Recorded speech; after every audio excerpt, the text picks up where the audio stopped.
తయారు చేసే విధానాన్ని చూద్దాం రండి. ఫస్ట్ ఆనియన్స్ అన్ని సన్నగా కట్ చేసుకొని, పచ్చిమిర్చిని కట్ చేసుకొని, కరివేపాకు అవన్నీ రెడీగా పెట్టుకున్న తర్వాత స్టవ్ ముట్టించుకొని ఒక గిన్నె పెట్టుకొని తగినంత నూనె పోసుకొని, నెక్స్ట్ సాజీరా, జీలకర్ర, అందులోనే దాల్చిన చెక్క, లవంగ, బగారా ఆకు మంచిగా నూనెలో వేగేంతసేపు ఉంచుకున్న తర్వాత అందులోని ముందుగా కట్ చేసుకున్న ఉల్లిగడ్డని అందులో వేసుకొని, నెక్స్ట్ పచ్చిమిర్చిని, కరివేపాకుని వేసుకొని ఉడికించుకున్న తర్వాత మూత పెట్టి ఒక 5 మినిట్స్ ఉడికించుకున్న తర్వాత అందులోనే కొద్దిగా అల్లం వెల్లిగడ్డ పేస్ట్ని వేసుకొని ఉడికించుకోవాలి.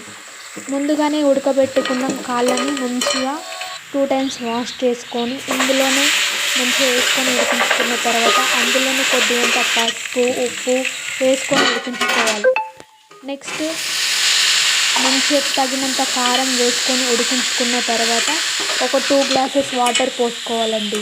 ఎందుకంటే చారు కాబట్టి ఎక్కువ క్వాంటిటీ ఆఫ్ వాటర్ పడుతుంటాయి. అందులో పోసుకున్న తర్వాత మంచిగా మగ్గనిచ్చిన తర్వాత ధనియా పౌడర్, నెక్స్ట్ వచ్చేసి గరం మసాలా అన్నీ కూడా వేసుకొని మంచిగా ఉడికించుకోవాలండి.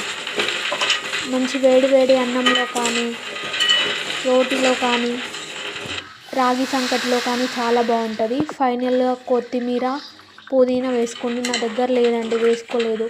ఆయిల్ మొత్తం పైకి వచ్చేంత వరకు ఉంచుకోండి. ఆయిల్ పైకి వచ్చిన తర్వాత చాలా బాగుంటుంది. ఇలా ట్రై చేసి చూడండి, 5 మినిట్స్లో ఈజీగా అయిపోతుంది. మన ఛానల్ని చూసే వాళ్ళందరూ లైక్ చేయండి, షేర్ చేయండి, సబ్స్క్రైబ్ చేసుకోండి. నెక్స్ట్ ఏమేమి కంటెంట్ కావాలో మన ఛానల్లో కామెంట్ చేయండి. Subscribe our channel. బాయ్ అండి.